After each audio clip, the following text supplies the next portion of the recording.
Hello everyone, and welcome to our Good Friday service. This week has been a unique week to say the least. A holy week that's like none other, as we have been separated and in our own homes. But the story that we celebrate is one that we share, and it does not change. And we know the great story of Jesus, and this whole week we have contributed that to him. And today we gather to celebrate this day called Good Friday, where unfortunately the light does have to be extinguished for a short time. And that is told in this story. And we call it Good Friday because Jesus had a choice. He literally had a choice. And he chose to love us as he walked to Golgotha, no matter the difficulty. And that's what we talk about tonight. We hear this portion of the story so that we can be prepared to celebrate the resurrection in 3 days. So sit back and get comfy and listen to this story of the Good Friday.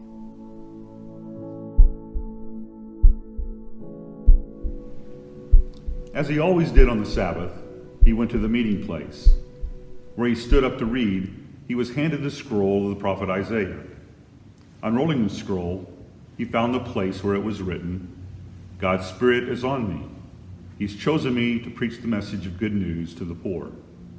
Sent me to announce pardon to prisoners and recovery of sight to the blind, to set the burdened and the battered free, and to announce this is God's year to act." He rolled up the scroll and handed it back to the assistant and sat down. Every eye in the place was on him, intent. And then he started in, "You just heard Scripture make history. It came true just now in this place." All who were there watching and listening were surprised at how well he spoke. But they also said, "Isn't this Joseph's son, the one we've known since he was a youngster?" Jesus goes on to remind them of a low point in their history, when God brought famine on Israel as a judgment, but saved a Gentile woman. Jesus also reminds them of God's mercy on Gentile Naaman. His message is the opposite of the one that they were expecting to hear. And that set everyone in the meeting place seething with anger. They threw him out, banishing him from the village, and then took him to a mountain cliff at the edge of the village to throw him to his doom. But he gave them the slip and was on his way.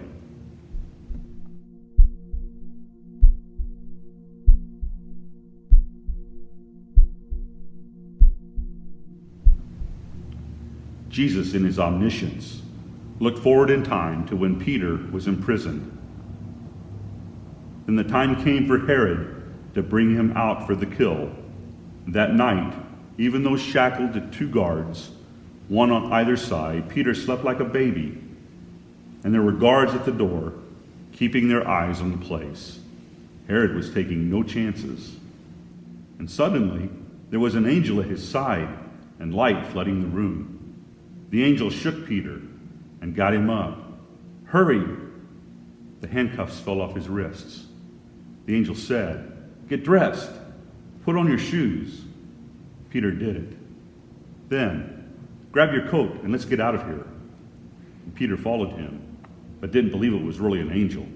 He thought he was dreaming.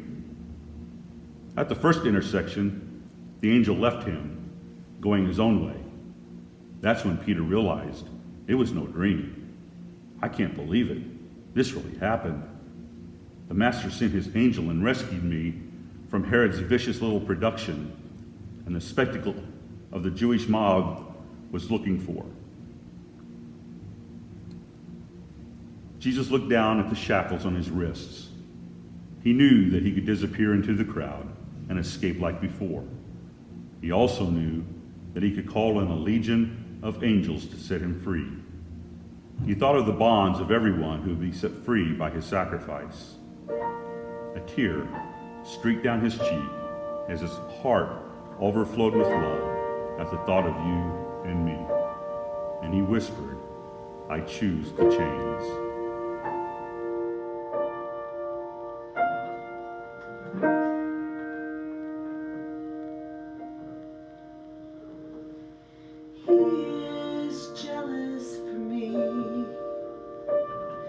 Love's like a hurricane. hurricane, I am a tree, bending beneath the weight of his wind and mercy.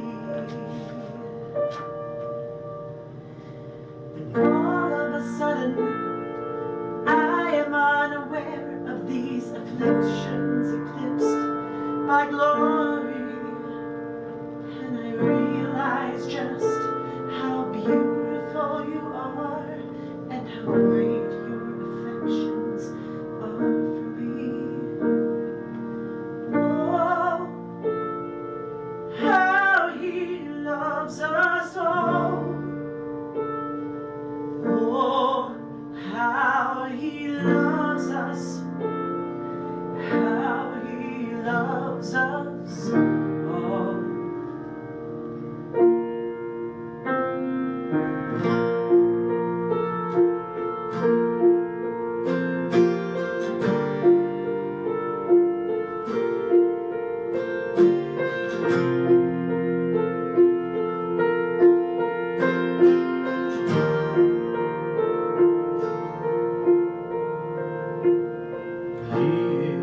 Jealous for me,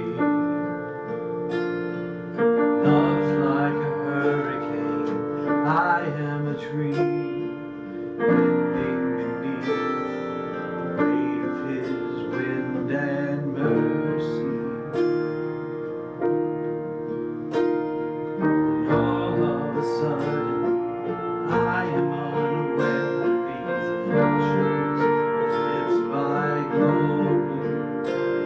And I realize just how beautiful you are and how great your affections are for me. And oh, how he loves us all. Oh, how he loves us. How he loves us all.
He felt the guard yank on his shackles as he was pulled to his feet. "The high priest will see you now," said the guard, and he compelled Jesus to follow him. Jesus was forced to stand before the high priest and the Sanhedrins to be judged. As he stood before the man who was arrayed in a gorgeous robe, it reminded him of his humble life. Jesus smelled the fresh air and the sweet aroma of wildflowers as he walked along the path. The sense of peace brought a deep smile to his face. His feet was covered in dust, and his hair was tangled from sleeping in the rain. He didn't have a home, and so he traveled light. He remembered the time that he told his disciples to get him away from the crowd and take him to the other side of the lake. As they left, a religion scholar asked if he could go along. "I'll go with you, wherever," he said. But Jesus was blunt. "Are you ready to rough it? We're not staying in the best inns, you know." Jesus didn't know where he would eat or sleep, yet none of this really mattered to him. He had the peace of the Spirit and a mission to accomplish. And his mission is to captivate your heart.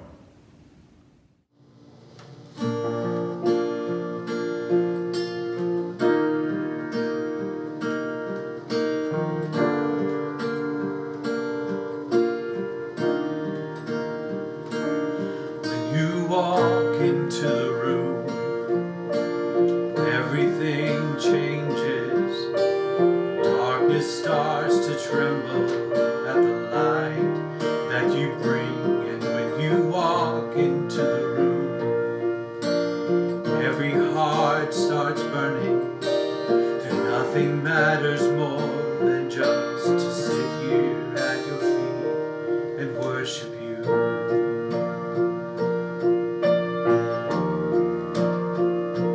We worship you.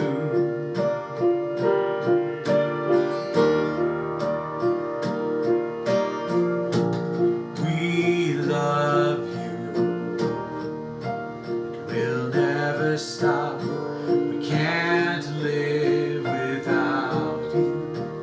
Jesus, we love you. We can't get enough. This is for you, Jesus.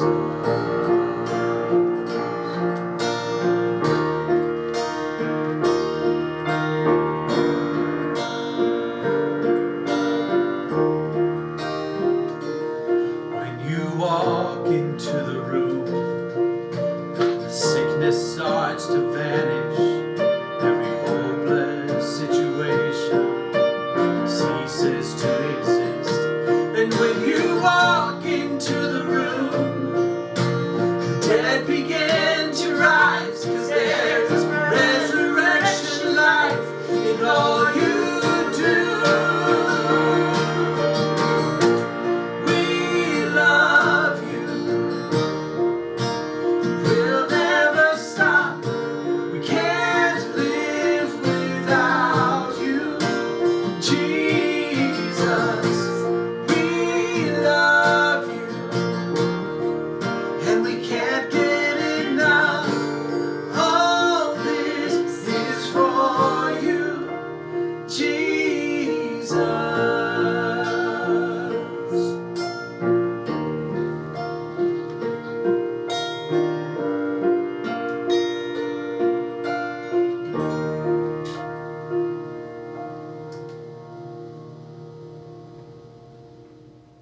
"What do you have to answer for yourself?" yelled the priest, interrupting his pleasant memories. Jesus answered, "I have spoken openly in public. I've taught regularly in meeting places in the temple where the Jews all come together. Everything has been out in the open. I've said nothing in secret. So why are you treating me like a conspirator? Question those who have been listening to me. They know well what I have said.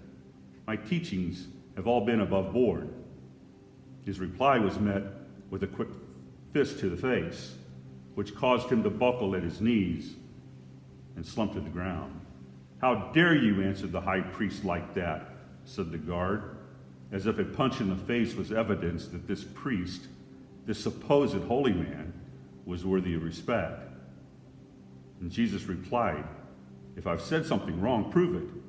But I've spoken the plain truth. Why punch me in the face?"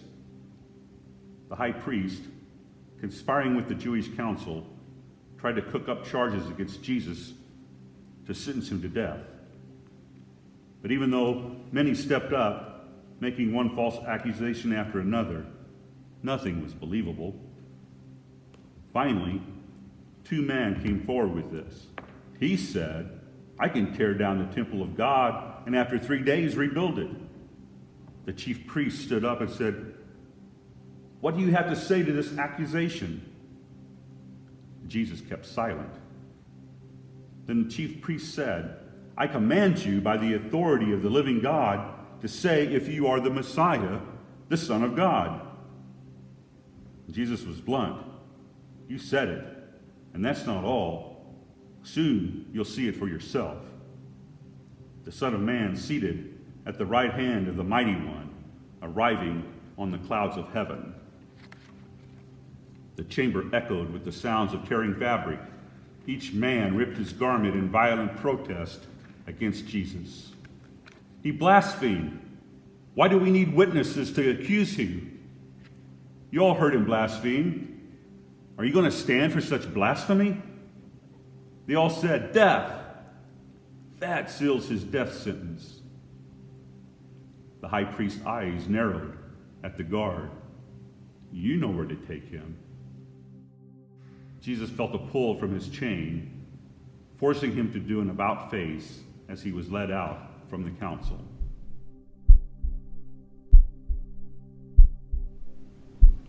The massive crowd roared with anger and accusations as Pilate walked out. He motioned for them to be silent, but they didn't listen. He motioned to the guards, who pushed back the crowd with force, using their spears. This seemed to quiet them. "Why have you interrupted my fine afternoon, gentlemen?" Pilate asked as he sat down in his chair. The high priest motioned to a guard, who then forced Jesus to stand before the judgment seat. "What charge do you bring against this man?" Pilate called to the priest. But the crowd yelled back, and some answered one thing, and others answered with another. Pilate motioned to his soldiers, who calmed the crowd again. "If you cannot answer me in an orderly manner, then I will not see you today," he said sternly. Then the priest answered for the people, "This man claims to be the Messiah."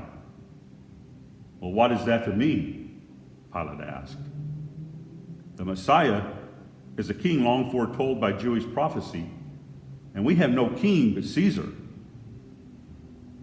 Pilate stroked his beard for a moment as if in deep thought, then motioned to have Jesus brought to the back. Jesus was led by his chain into an inner room.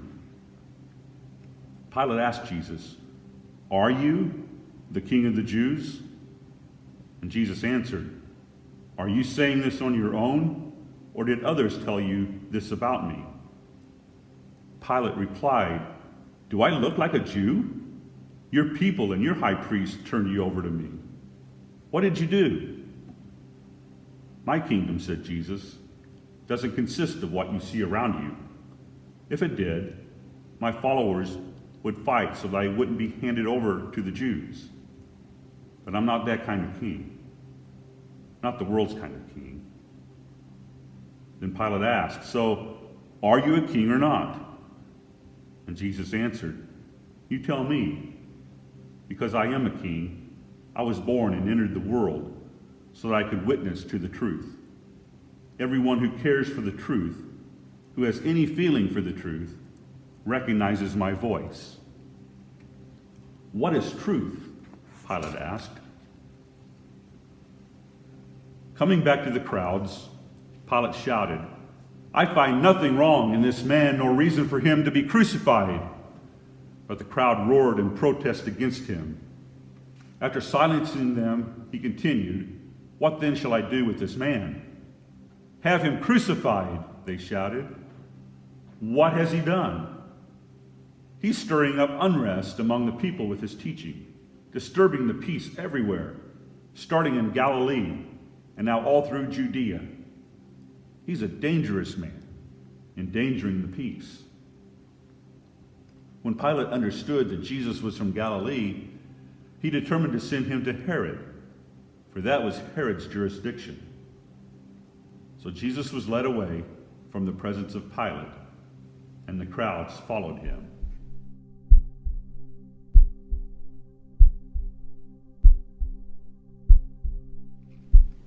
Herod was delighted when he heard that Jesus was coming.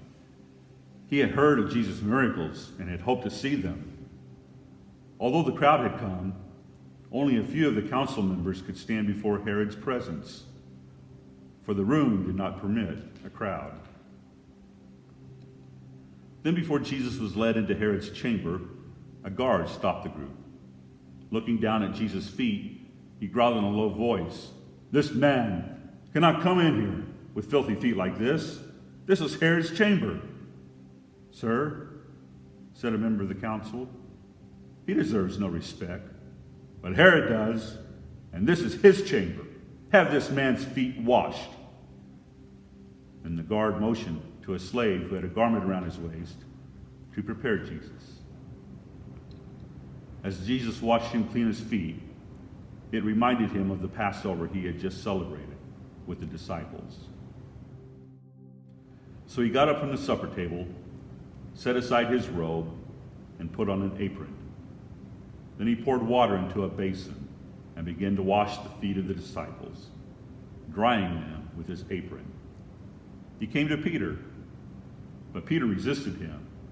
"Look, it is I who should wash your feet. You're the Lord." But Jesus replied gently, "Let it be so for now, and it will make sense to you later." "No, my Lord," Peter insisted.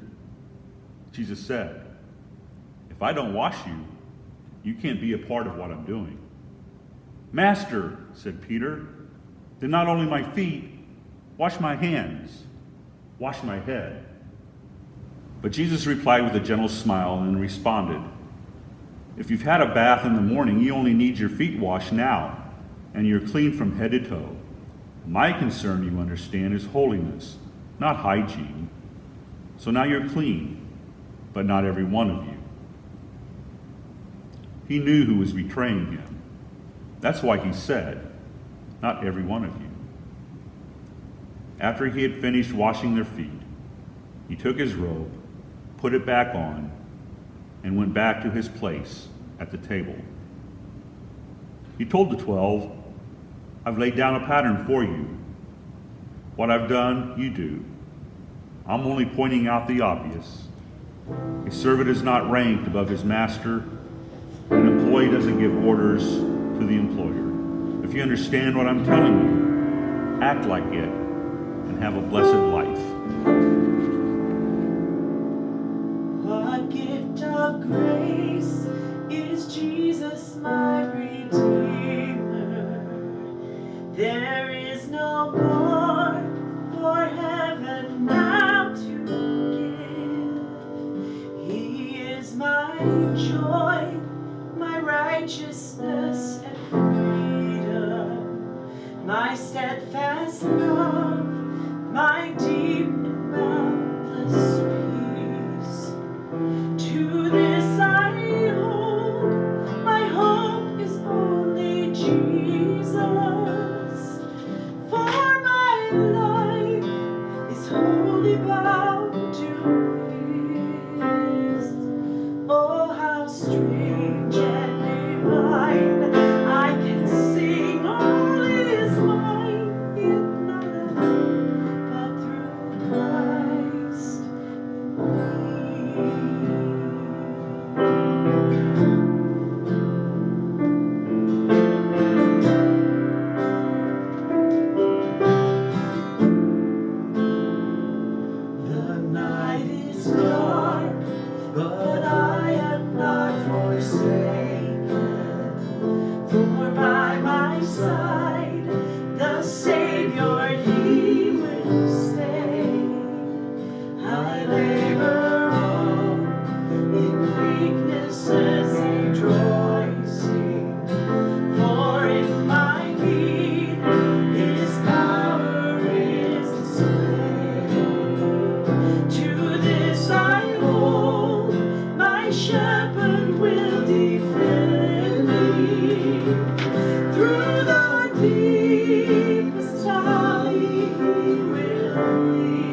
servant finished Jesus, and he was led into the chamber to stand before Herod.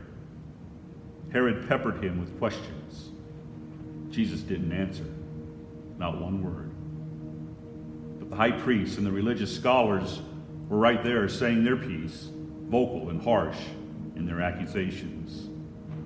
Mightily offended, Herod turned on Jesus. His soldiers joined in, taunting and jeering.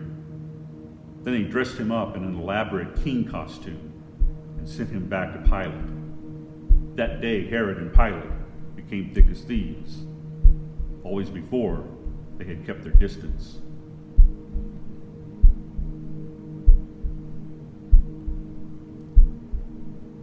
Then Pilate called in the high priest, rulers, and the others and said, "You brought this man to me as a disturber of the peace. I examined him in front of all of you and found there was nothing to your charge. And neither did Herod, for he has sent him back here with a clean bill of health. He's done nothing wrong, let alone anything deserving death. I'm going to warn him to watch his step and let him go." But this caused an uproar among the people. "Kill him! Give us Barabbas!" Barabbas had been thrown in prison for starting a riot in the city and for murder. "No," Pilate insisted. And hoping to appease the crowd and save Jesus' life, he decided to have him scourged. "I will not crucify him, but I will teach him a lesson. Then he will be safe to release to you." Pilate motioned to have Jesus led away. As he brought Jesus to the back room for punishment, they unshackled his hands and feet to strip him down. They removed the cloak Herod had put on him and stripped him naked. Then when the soldiers stooped down to loosen his sandals, Jesus remembered John the Baptist. It was a hot summer day as he walked along the stony ground. He had heard that John was baptizing in the Jordan, and he was going to meet him there. Coming over the hill, he saw John in the distance. Multitudes thronged around him, begging to be baptized by this man. Jesus smiled at the sight of him. John was walking out of the river as he spoke to the people. "I only baptize using water. A person that you don't recognize has taken his stand in our midst. He comes after me, but he is not second place to me. I'm not even worthy to loosen the straps on his sandals." Jesus approached John and asked him to baptize him, but John objected. "I'm the one who needs to be baptized, not you." But Jesus insisted, "Do it. God's work, putting things right all these centuries, is coming together right now in this baptism." So John did it. The moment that Jesus came up out of the baptismal waters, the skies opened and he saw God's Spirit. It looked like a dove descending and landing on him. And along with the Spirit, a voice, "This is my Son, chosen and marked by my Lord, and the light of my life." Do you feel the world is broken? We do. Do you feel the shadows deepen? We do. Do you know that all the dark won't stop the light from getting through? We do. Do you wish that you could see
Jewish scourging limited the number of blows to 39 and restricted the areas to the back and the shoulders.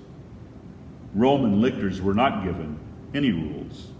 No part of the body was off limits, and they could continue as long as everyone was entertained.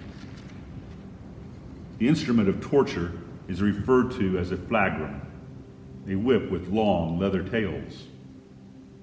The leather straps could be merely knotted or could have small metal weights or even bits of sheep bone braided into the straps.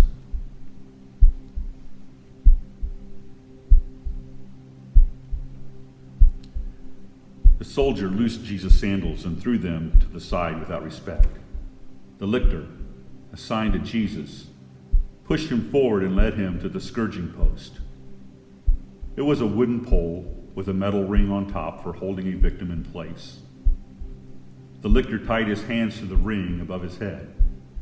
He shackled his wrists so that he couldn't move and bound him in place. Then the tempter came. "Why do you allow these people to do this to you? Are you not God, the Son of God? Can you not snap your fingers and cause all these accusers and sinners to return to dust? What are you thinking?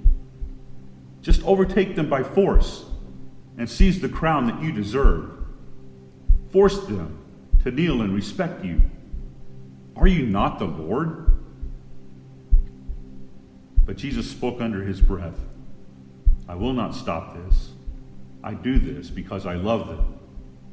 Without the shedding of blood, there is no forgiveness of sins. I choose to be wounded for their transgressions. I will be bruised for their iniquities. The chastisement of their peace will be upon me, and by my stripes they will be healed." Meanwhile, the lictor picked up his instrument of torture and swung it around in the air. These men were ruthless and seemed to love their job a little more than they should. As the lictor approached Jesus, he trembled in fear of the first blow. His body went rigid with terror as the muscles in his stomach knotted up, and his face went white as his lips stretched thin across his teeth. "Not my will, Father, but yours," he prayed over and over, tears streaming down his face as he waited. Then the lictor swung. The first blow was dealt, and the random, jagged pieces sank deep into his back. The torturer pulled back on the whip, ripping the flesh. Jesus cried in his agony as the blows continued to come. The sound of the crowds became muffled as he passes out from the pain and the loss of blood. Soldiers forced him to his feet and brought him to the praetorium, where the soldiers twisted together a crown of thorns and pressed it down on his head. They followed the humiliating coronation with more beating. They threw an officer's cape over Jesus' flayed shoulders like a royal robe, thrusting a measuring rod in his hands to be his scepter, and bowed before him in mock reverence. "Hail, King of the Jews!" As his blood streamed down his face from his forehead, it dripped on his feet, and he was reminded of a much better moment. If this man was a prophet, as I thought he was, he would have known what kind of woman this is who is falling all over him. And Jesus said to him, "Simon, I have something to tell you." "Oh, tell me." 2 men were in debt to a banker. One owed 500 silver pieces, the other 50. Neither of them could pay up. And so the banker canceled both debts. Which of the 2 would be more grateful? And Simon answered, "I suppose the one who was forgiven the most." "That's right," said Jesus.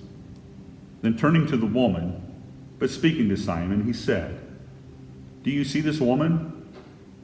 I came to your home. You provided no water for my feet, but she rained tears on my feet and dried them with her hair. You gave me no greeting, but from the time I arrived, she hasn't stopped kissing my feet. You provided nothing for freshening up, but she has soothed my feet with perfume. Impressive, isn't it? She was forgiven many, many sins, and so she is very, very grateful. If forgiveness is minimal, the gratitude is minimal. Then he spoke to her, I forgive your sins.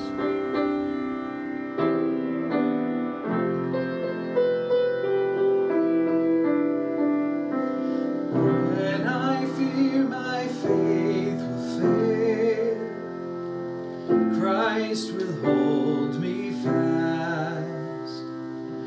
When the tempter would prevail, He will hold me fast. I could never keep my hold through life's fearful path, for my love is often cold. He must hold me fast.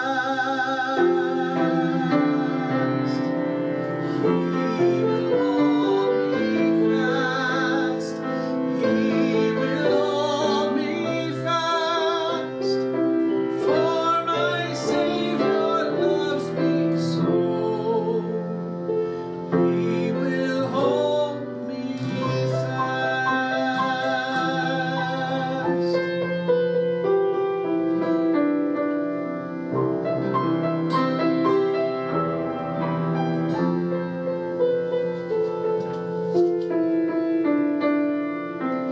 Those He saves are His delight.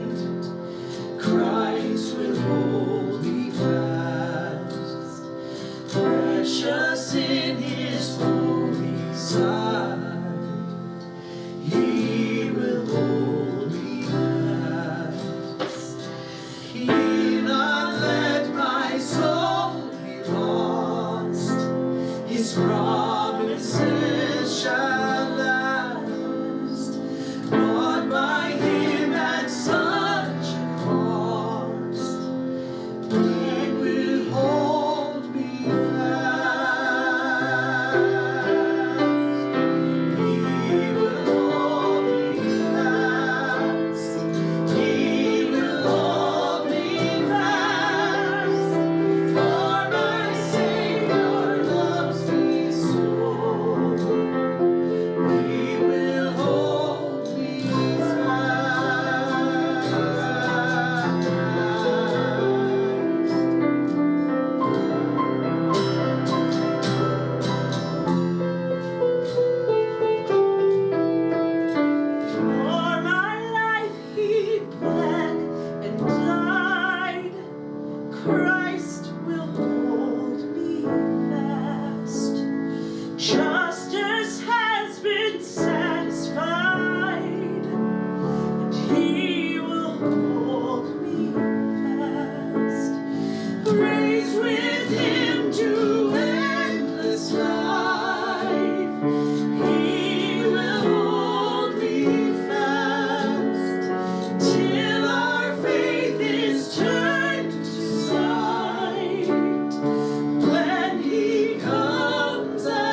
Pilate announced, "Here he is, the man." When the high priest and the police saw him, they shouted in frenzy, "Crucify! Crucify!" And Pilate told them, "You take him. You crucify him. I find nothing wrong with him." The Jews answered, "We have a law, and by that law he must die because he claimed to be the Son of God." When Pilate heard this, he became even more scared. He went back into the palace and said to Jesus, "Where did you come from?" Jesus did not answer. And Pilate said, "You won't talk? Don't you know that I have the authority to pardon you and the authority to crucify you?" Jesus replied, "You haven't a shred of authority over me except what has been given you from heaven. That's why the one who betrayed me to you has committed a far greater fault." At this, Pilate tried his best to pardon him, but the Jews shouted him down. "If you pardon this man, you're no friend of Caesar's. Anyone setting himself up as a king defies Caesar." When Pilate heard those words, he led Jesus outside. He sat down at the judgment seat in the area designated the stone court. It was preparation day for Passover. The hour was noon. Pilate said to the Jews, "Here is your king." And they shouted back, "Kill him! Kill him! Crucify him!" And Pilate said, "I am to crucify your king?" The high priest answered, "We have no king except Caesar." Pilate caved in to their demand. He turned him over to be crucified.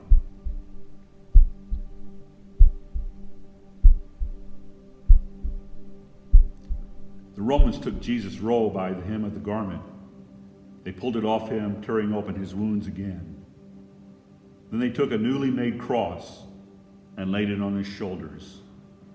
The burden of this cross was heavy.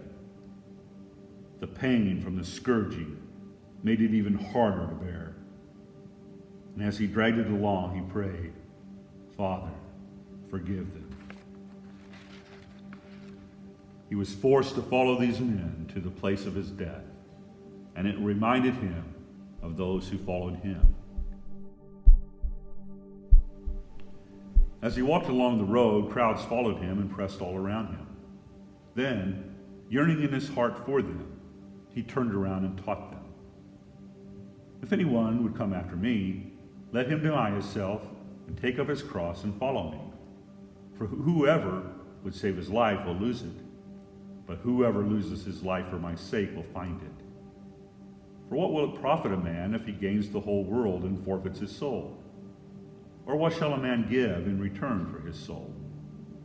For the Son of Man is going to come with his angels in the glory of his Father, and then he will repay each person according to what he has done. Truly, I say to you, there are some standing here who will not taste death until they see the Son of Man coming in his kingdom." The cross jarred as it hit a stone in the road. The wood pressed into his wounds along his back, forcing him down from the pain. The weight of the structure caused his knees to buckle. The soldier tried to get him back on his feet, but he couldn't bear the burden any longer. So they compelled a man named Simon from Cyrene to help him. Simon heaved the weight of the cross on his shoulder and then began to drag it. As they walked along the road, he looked at Jesus and whispered, "It's almost over. You're almost there." For from sorrows deep I call, when my hope is shaken, torn and ruined from the fall. Hear my desperation, for so long I've bled and prayed.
coming to the top of Golgotha, Simon dropped the cross, and the soldiers forced him to leave.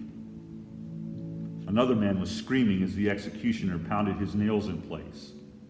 The second wasn't yet on his cross, and he attempted to flee. A soldier caught him and laughed. "They're always trying to run away," he said. "And to where will they go?" they jested among themselves. Jesus looked up at the man who was flailing in his pain, and he was being nailed in place. And then he looked down at his cross, and remembering his word, he comforted himself with these words: "It is almost finished." The soldiers finished crucifying the second man and approached Jesus. Jesus knelt beside his cross and prayed, "Father, I glorify you now in this hour, that by this you would redeem all those I love and all those who have loved me." They stripped him naked and shoved his back down on the cross. 2 soldiers held down his legs and chest while 2 others stretched out his arms. The executioner picked up a long iron nail and a hammer, knelt on one of Jesus' arms, and positioned the nail. With a sharp blow on the nail, he drove it through his hand and into the crossbeam. The pain was excruciating. Jesus cried out with every hammer strike as they pounded the nail deeper into his flesh and the wood. The executioner moved to his feet. The pain was so unbearable that he would have begged the Father for mercy. But this was for those he loved. He chose the nails. The soldiers lifted the cross and guided the base into a hole. The cross stood upright and then fell to the bottom with a jarring thud. This caused the raw flesh of Jesus' back to slide against the roughness of the wood, opening his wounds once again. Jesus offered a quiet prayer. "Father, forgive them, for they do not know what they are doing." They nailed him up at 9 o'clock in the morning. The charge against him, the King of the Jews, was printed on a placard. Along with him, they crucified 2 criminals, one to his right and the other to his left. People passing along the road jeered, shaking their heads in mock lament. "You bragged that you could tear down the temple and rebuild it in 3 days. So show us your stuff. Save yourself. If you're God's son, come down from the cross." The high priests, along with the religious scholars, were right there mixing it up with the rest of them, having a great time poking fun at him. He saved others, but he can't even save himself. Messiah, is he? King of Israel? Then let him climb down from that cross. We'll all become believers then. Even the men crucified alongside him joined in the mockery. The soldiers helped themselves to what few possessions the prisoners had. When they came to Jesus' clothing, they noticed that his tunic was unique in that it had been woven as one piece. Rather than ruin the garment, the men rolled dice to determine who should keep it. Then as the soldiers gambled and the religious leaders mocked, something changed within one of the robbers. One of the criminals hanging alongside cursed him. "Some Messiah you are, save yourself, save us." But the other one made him shut up. "Have you no fear of God? You're getting the same as him.